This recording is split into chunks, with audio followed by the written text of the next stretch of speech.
Hey there, okay, so now up to video number 30, and this will be video number 14 of module 2.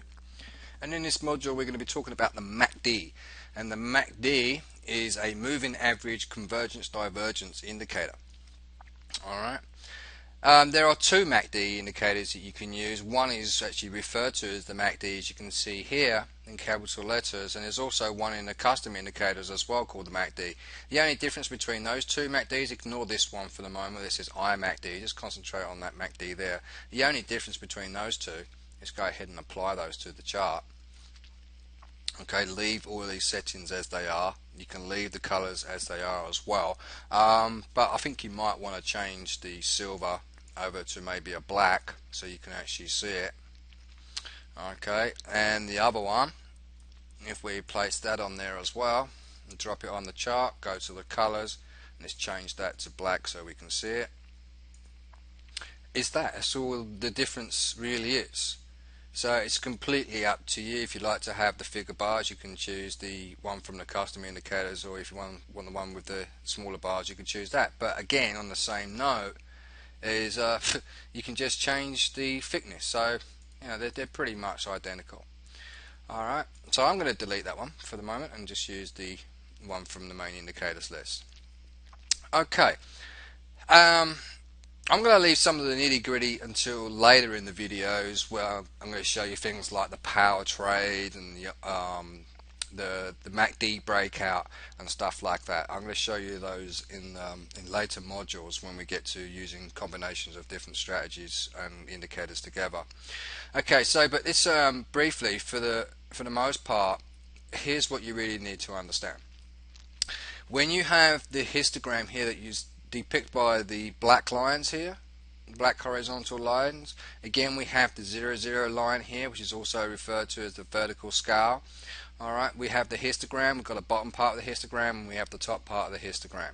The bottom part of the histogram is to indicate that you're in selling territory, and anything when you see the bars above the 0, line, we're now in buying territory. Now, one of the rule of thumbs that you can use to actually go ahead and predict a buy or sell opportunity is the histogram crossover. Okay, and that's where you see the histogram in the positive area of the MACD that then transverses into a lower value on the histogram. So it goes from positive into negative. And at that particular point on the next bar, let's just zoom in so you can see what we're talking about here.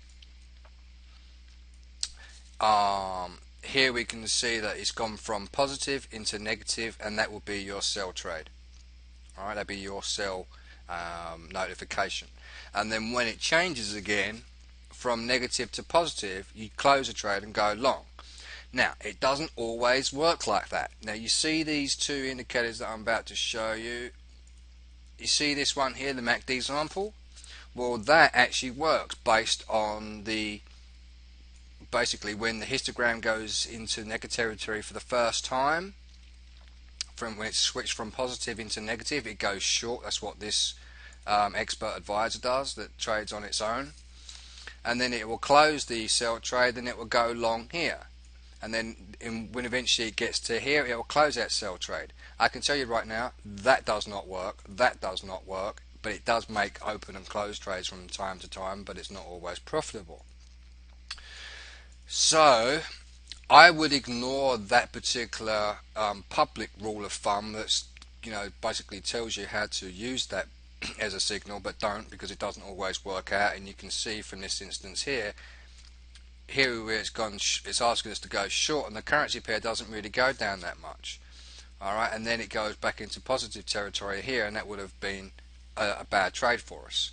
Alright, and here if we'd gone long right there and came out here, we would have actually lost from that. Alright, so best bet is not to use those type of signals. To find a buy signal is really to wait for one sequence to end and for a new one to begin. Like, for instance, if this currency pair is going up like it is, and then you see a buy signal, I would ask you to wait. and then wait for an opposite signal to come in to begin a new sequence of signals, because you don't really want to get in halfway through. You should really wait for the signals to finish. And the one way to work that out is by seeing when the red dotted dashed line. Now the red dotted dashed line is your signal line. Alright, and this is the one where it's basically telling you to go long or to go short, and when is what we need to work out. Alright, so when it exits out of the histogram here, it's time to go short. Okay, now you might get it confused sometimes when you might see the histogram here and then go short, but it doesn't go short for quite some time. It takes a while. So I mean, I don't really like this particular indicator. I like to use the iMACD that we will show you a little bit later on. It's a lot more precise. But here is, I'm just trying to find some areas that we can work from. Okay, so here is an area here. It exits out of the histogram, then you go short, and then when it exits out of here, you then close that short trade. Alright, but you don't want to go long there. Alright, you now wait for a new sequence, and a new sequence comes in when you see the red dotted dashed line go above. Okay, and then you start to go long from there. But it's not a really great indicator to work off. It does give off a lot of false signals. Another way that you could work out is divergences and convergences. Like we can take it from one peak here to there, and then we take another trendline tool out, and from the point where we drew the first area, which will be here, and then from there, so we take it from there to there on the candles, and you can see that the lines are actually going in opposite directions. And then what that means is basically that the market is converging. Essentially that this market is now oversold, and it's creating the bullish convergence. Okay, and eventually it will break off and it will go up higher. Conversely, we can do the same thing here as well. Let's see if we can find another area.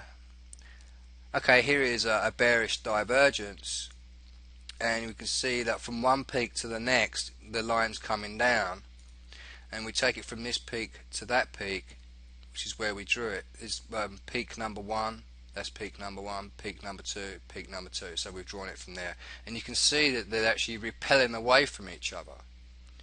Okay, and when they repel away from each other like that, it's to let you know that the market is overbought, and then the market's going to reverse to correct itself, and it will come back to the next support levels. Okay, and then you basically go short. But how can you go short? Well, what we can do is, once we've drawn this line, we can then take a trend line tool out and then take the breakout, and here is the first signal, and get on the next bar and go short and then target the support line. Alright, and conversely with buy trades as well. You know, you target the resistance line for your take profit. Alright, so yeah, so that's the MACD indicator. So really play around with this and just say to yourself, okay, well, where should we start creating the buyers and sell signals? Well, I would personally wait until the signal line enters into the histogram for the first time, okay, and then go short, and then wait for an exit to come out. So we go in short here and exit there.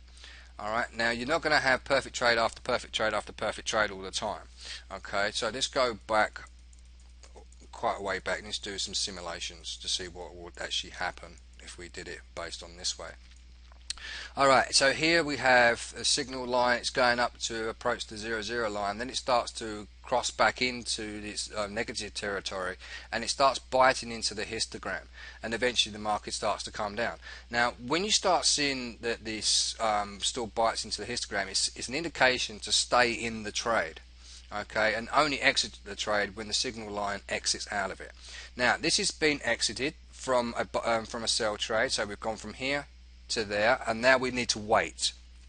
Okay, then we buy and go long when it digs into the histogram here, and then exit when it comes out of here. Now you can see that this is on the 4-hour time frame. If we get in there and then exit out of there, we probably have only made a small gain anyway. But having saying that, we also need to say to ourselves, are we again on a support or resistance line when the buy or sell signals come in? So here is the buy signal, and the buy signal happens around about here. Okay, now we need to say to ourselves, we don't take buy signals on resistance levels, we ignore it. Okay, this is how we filter out the trades. So here is a bad one. Alright, and here is a sell signal here, and this happens right on the resistance level, so that one worked out a lot better for us. Alright, let's move along. Let's just take that line out. Okay, moving along, and here is a sell trade opportunity right there. So, okay, here's a sell trade opportunity, so rather than using the new order button to go short on, let's find out if we are really in the right area to go short on. So there is our short signal, boom, and we're sitting on a support level. We don't want that. We only want to have a short signal when we're a little bit below it. Alright, so that's not going to be no good. And here we can see a buy signal happening right here. Okay, and we can say to ourselves, well, should we buy this trade right now? Okay, well, let's take a look. Here is the buy signal right here. Is there any immediate resistance? Yes, there's some right here, so we can target that as our take profit. And it does it in that same bar, or within 2 bars. Okay, so play around with that for a little while, alright, and work off like maybe the 1 hour or the 4 hour time frames. Play around with it maybe for 1 or 2 days, no more than 2 days. Alright, just to get a feel of it, and then later on in the modules to come, in module 3, I'll show you a different indicator that will make a whole load more sense, and to show you how you can actually make some real good PPGs out of it. Alright, so until then, I will see you very soon in the next video. Bye for now.